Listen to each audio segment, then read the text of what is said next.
The scientific rationale for tyranny has always been attractive to elites because it creates a convenient excuse for treating their fellow man as lower than animals.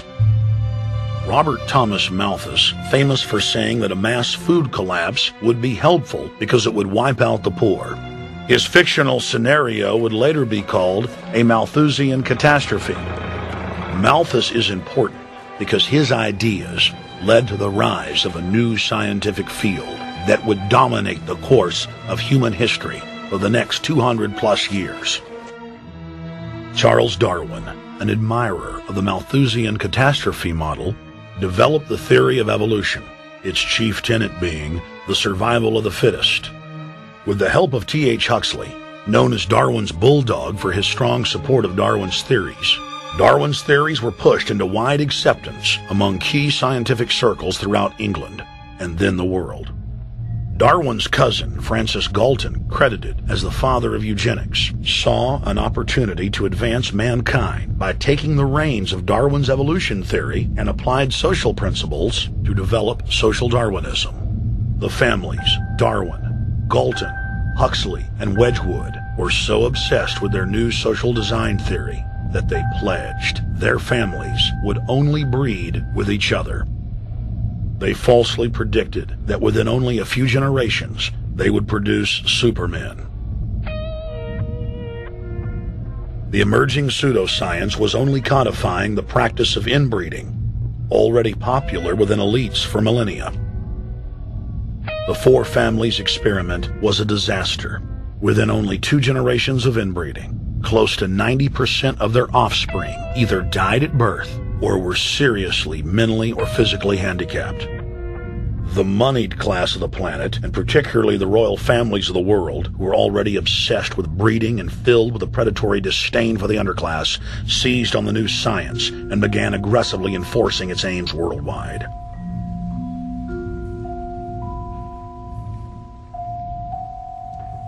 Biometrics appears to be a new science, but it was actually developed by Galton back in the 1870s as a way to track racial traits and genetic histories, and as a way to decide who would be licensed to breed.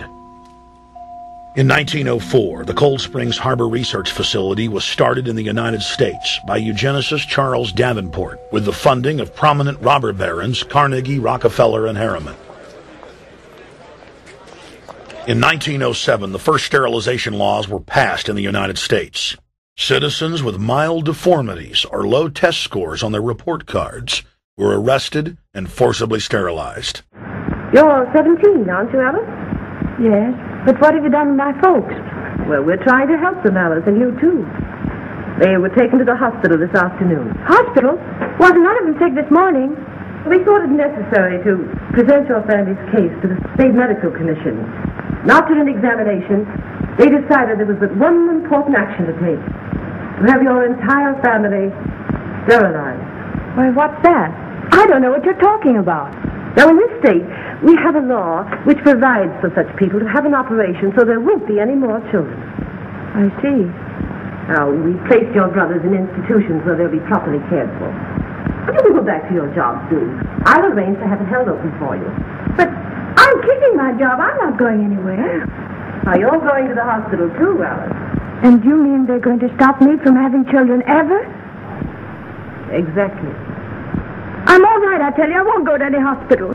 We don't want any trouble with you, young woman. If you refuse to go, the officer here will take you by force.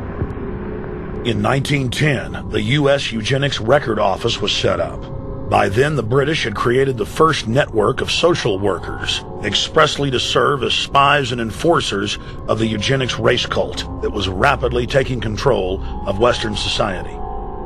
The social workers would decide who would have their children taken away, who would be sterilized, and in some cases, who would be quietly murdered.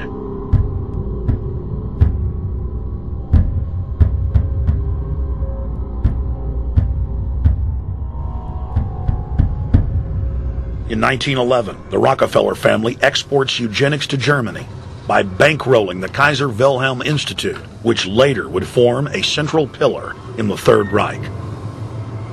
At the 1912 International Eugenics Conference in London, eugenics becomes an international craze and gains superstar status. The futurist and best-selling sci-fi author H.G. Wells had studied biology under top eugenicists and was spreading the new faith worldwide. In 1916, H.G. Wells' lover, Margaret Sanger, starts her promotion of eugenics in the United States.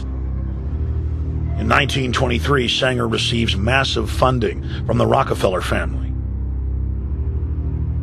Sanger wrote to fellow eugenicist Clarence J. Gamble that black leaders would need to be recruited to act as frontmen in sterilization programs directed against black communities. In 1924, Hitler pens Mein Kampf, or My Struggle, and credits U.S. eugenicists as his inspiration.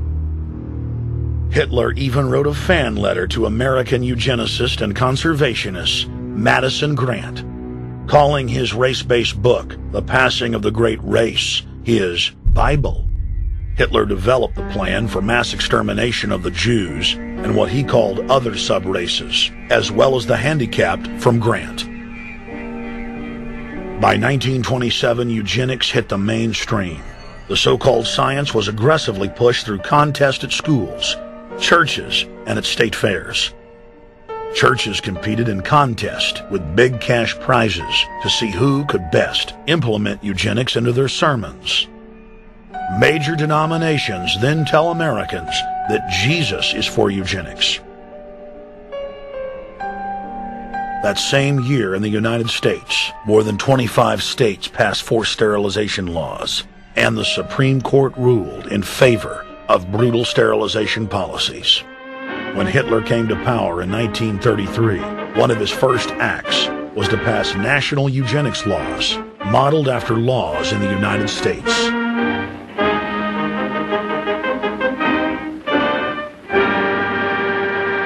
The 1934 film Tomorrow's Children brought the eugenics agenda to the silver screen in the United States. In the case of Miss Mason, I can see no reason for the operation that's been recommended. The girl is perfectly normal. She's hard-working and has a good reputation. Do you know anything about her family background? Oh, yes, Your Honor, I do. There are several other children, aren't there? Yes. What is their condition? One is a cripple. Two others might be classed as feeble-minded. Isn't the oldest son in jail? Oh, yes, I believe so. And knowing all that, you still contend that this girl should be allowed to bring more people like that into the world? She's sound, Your Honor. She's not anything like the rest. Surely she should be given a chance to work out her own salvation. I can't agree with you, Doctor. Suppose she is normal. The chances are that her children will inherit the family taint. Isn't that possible?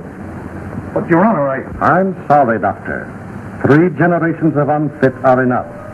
Petition not allowed. By 1936, Germany had become the world leader in eugenics for taking effective actions to sterilize and euthanize hundreds of thousands of victims. The big 3 of American eugenics, Davenport, Laughlin, and Goethe, were dispatched by the Rockefellers to Germany, where they advised the Nazis on the fine-tuning of their extermination system. With the strong support of the U.S. and England, Germany had gone over the edge, and tens of millions would pay with their lives. At the end of the war, the Allies protected from prosecution the very Nazi scientist that had tortured thousands of people to death. The Nazi brand of eugenics had embarrassed the elites, but they had no intention of stopping their plans. The Allies literally fought with each other over who would get top Nazi eugenicist. It didn't matter if the SS doctors had tortured tens of thousands to death. They were free to go. The Angel of Death, Joseph Mengele, and his boss, Ottmar von Verscher, were not prosecuted, and von Verscher even continued his work in Germany after the war. Eugenicists were angry that their great work had been exposed. They then scrambled to camouflage their agenda. Eugenics Quarterly became Social Biology. The American Birth Control League became Planned Parenthood. New terms like transhumanism, population control, sustainability, conservation, and environmentalism replaced racial hygiene and social Darwinism.